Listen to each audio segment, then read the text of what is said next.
Hello and welcome to English Language and English Literature GCSE. My name is Miss Daish and I'm going to talk you through on the next few slides what to expect from Year 10. By the end of this presentation, you'll have an understanding of what we study in Year 10 here at St Peter's.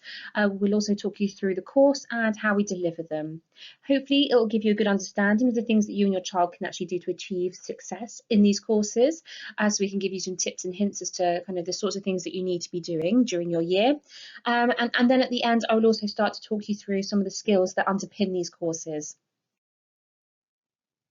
So what is it we're actually studying? We're studying two separate GCSEs. We're looking at English language, again through Edexcel, and literature through Edexcel. We've also then got the opportunity to do a speaking listening endorsement, which basically means that we have an opportunity to give a speech to the class, to our teacher, as a group, in order to achieve another certificate, which looks wonderful when it comes to applications for college, for university, and of course for our CV. Let me talk you through the English language GCSE. There are two papers, so it's important to note there are two papers for English language and two papers for English literature. So for the language papers, we have paper 1, which is fiction and imaginative writing. It's worth 40%, and it normally lasts an hour and 45 minutes.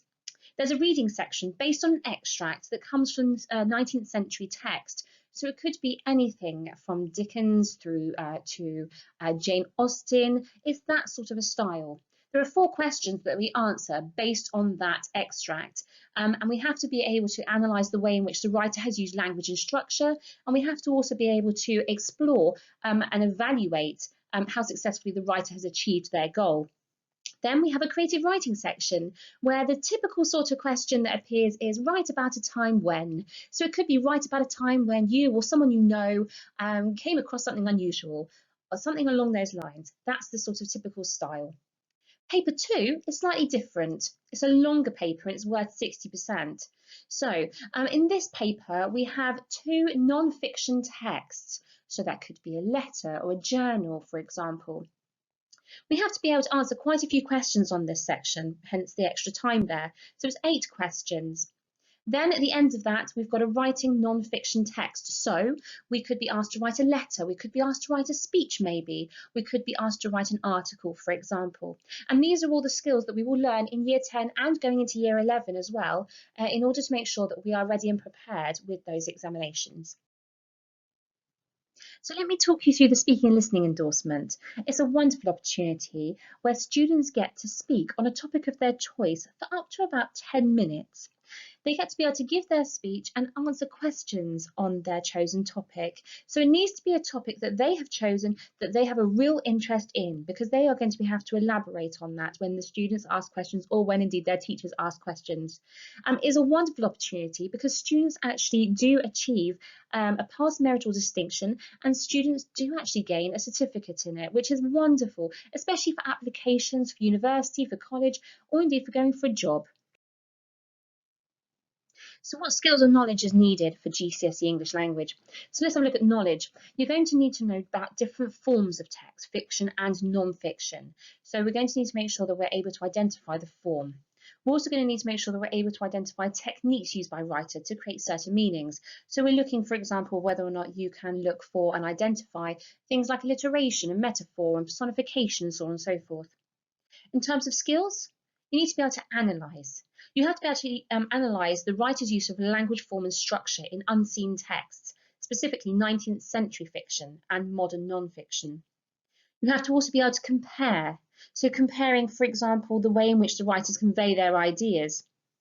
You also need to be able to appreciate the way that good writers convey their meaning. You have to be able to write good fiction and non-fiction texts. You have to make sure that you're able to use interesting vocabulary and different varied sentence types for certain effects. And you also need to make sure that you use accurate spelling, punctuation and grammar, as marks are awarded for this. You also need to make sure that you've got a really good bank of literary terms.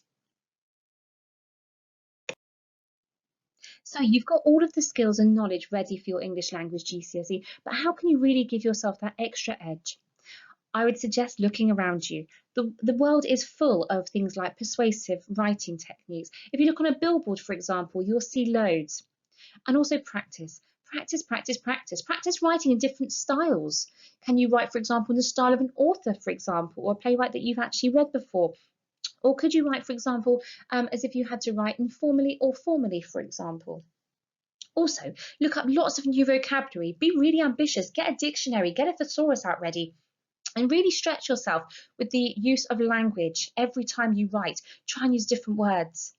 Also, listen to examples of good language use. So you could, if you wanted to listen to something, listen to Radio 4. Or if you want to get involved with something, have a look at some of the extracurricular activities. So something along the lines of public speaking, for example, or join the debating society where people get to voice their opinions, but in quite a sophisticated manner. Also look at the newsletter, getting involved with it, and also becoming a young journalist. So let me talk you through the English Literature GCSE. We have Macbeth for our Shakespeare, and that's what we'll be studying in January. And we also have an In Spectacles by J.B. Priestley, which we've actually already studied. So we've got that one already in our knowledge banks. So paper 1 is the Shakespeare and the post-1914 literature, which comprises of these two sections. Section A, there's a 2-part essay on Macbeth. So the first half will be based on looking at an extract, and students will be asked to identify the way in which language and structure have been used in that extract for a particular purpose. In part B of that section there, they will also have a second essay based on Macbeth, where they have to be able to talk about the play as a whole. So it's really important that students get to know the plot very, very well.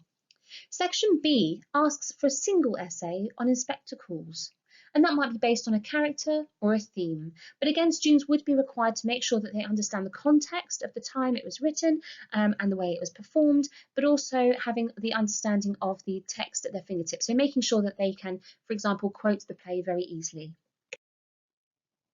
Okay, so for paper 2, which is the 19th century novel and poetry since 1789, we must make sure that we know these texts really, really well. We have A Christmas Carol as being our focus here for section A, and we have 2 parts to that part of the paper. So we have part A, which is where we get given an extract, and we have to be able to analyse that extract with reference to language form structure. So we're looking again at whether or not we're using our analytical skills effectively. Then for that second section, so the second essay, we have to make sure that we're able to know the novel really, really well, because we have to be able to quote from elsewhere. Then for section B, we have some poetry that we have to be able to compare. So students will be given the poems throughout the course of year 10 and year 11 in that respect, and we will start to learn them as time goes on. There are about 15 to 16 poems accordingly. They then work their way through the conflict cluster. So there's quite a few clusters actually in the anthology, but we've chosen to work on the conflict cluster. Students will work their way through, learning each one, lesson by lesson. Then we will be asked to compare 2 of those. So we'll be given a choice of questions and we'll be asked to compare 2. Then in part 2, we have to be able to look at unseen poetry, which means we'll be given 2 poems we've never seen before and we have to be able to compare and contrast them. So what skills and knowledge do we need for the English Literature GCSE? So knowledge, let's talk through those texts. Macbeth and In Spectacles, poetry and A Christmas Carol. So the texts are really, really important. It's really important that you know them really, really well. I would recommend reading them. I'd recommend rereading them. I'd recommend watching them if you can, even listening to them on audio if you'd rather. Whatever it is that helps you to remember the texts well and to remember the quotes, of course, because you have to be able to actually quote from the texts. So we have to make sure that we're able also to be able to talk about the context for Macbeth. So we're looking up things, for example, like King James, the concept of regicide, the gunpowder plot, and so on and so forth. So it's important we know the background for Macbeth. In Spectacles, again, it's important we know the context, and we do get extra marks for actually talking about the context. So it's vitally important that we do some research on that. And then finally, the poetry. We need to know something about the poets themselves and what inspired them to write their poetry. What about skills though? Okay, I've spoken about analysing. We must make sure we're able to analyse language, form and structure. Okay, and that is for a majority of the unseen texts. We have to make sure we're able to compare, another skill that actually needs to be really, really practiced. Comparing poems. We need to also appreciate the way that actually great writers create great poetry. So some lessons you might find that actually you spent writing a piece of poetry to really get to grips with the actual kind of background of how poets go about writing their poems. What about writing literary essays? You might even go away and do some form of research, okay, or what other people have said about certain texts and use that to help support your own argument. Or you might decide to actually write some of your own. I would really recommend ensuring that you have a good bank again of literary terms. So, for example, have you got all those techniques to hand? Could you, for example, explore where one of the writers uses alliteration, for example, or where they've used a metaphor, or can you talk about, for example, the imagery in one? Are you using language like portrays, depicts, presents? And as it says at the bottom here, using interesting vocabulary, sentence types for effects, and accurate spelling, punctuation, and grammar. Really vital. So you've got all these skills and knowledge ready and ready to go, but how do you really push yourself and get those higher marks?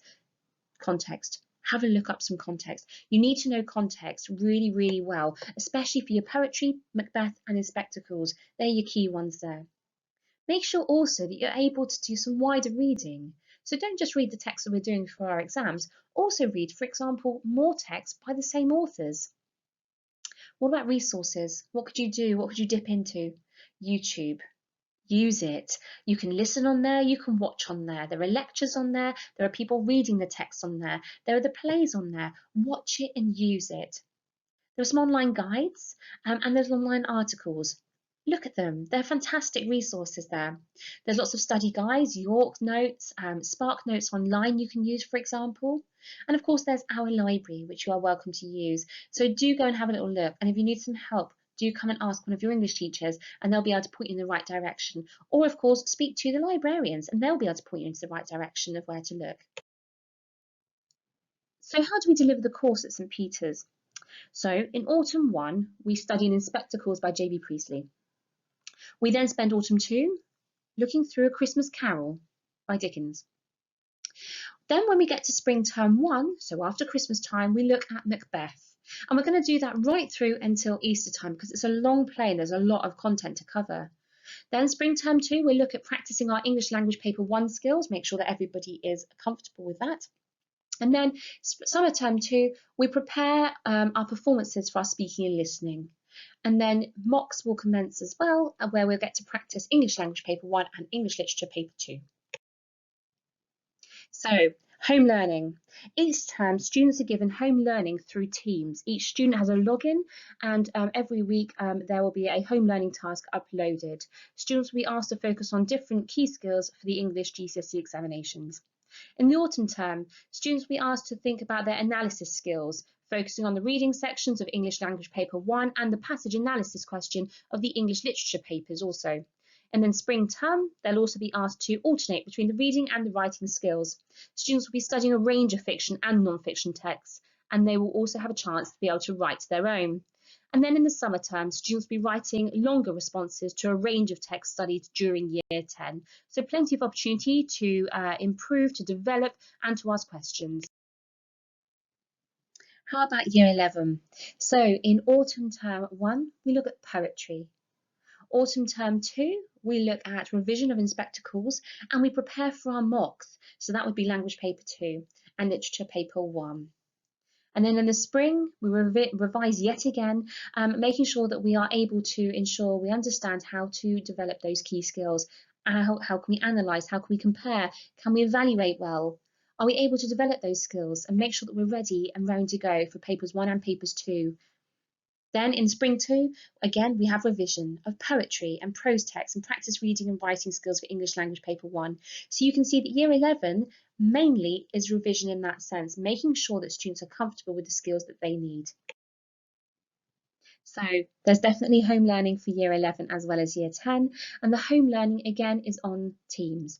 So students will be given weekly homeworks. They are often sample examination papers, so students get used to reading and looking at the style of the papers given. Each term students will be given questions from English Language Paper 1 and Paper 2 and sample English Literature papers as well. It would be really encouraged actually to revisit the targets you've been given and actually make sure that whatever target you've been given is not the same target as you'll get the next time. So always make sure that you're trying to develop and improve.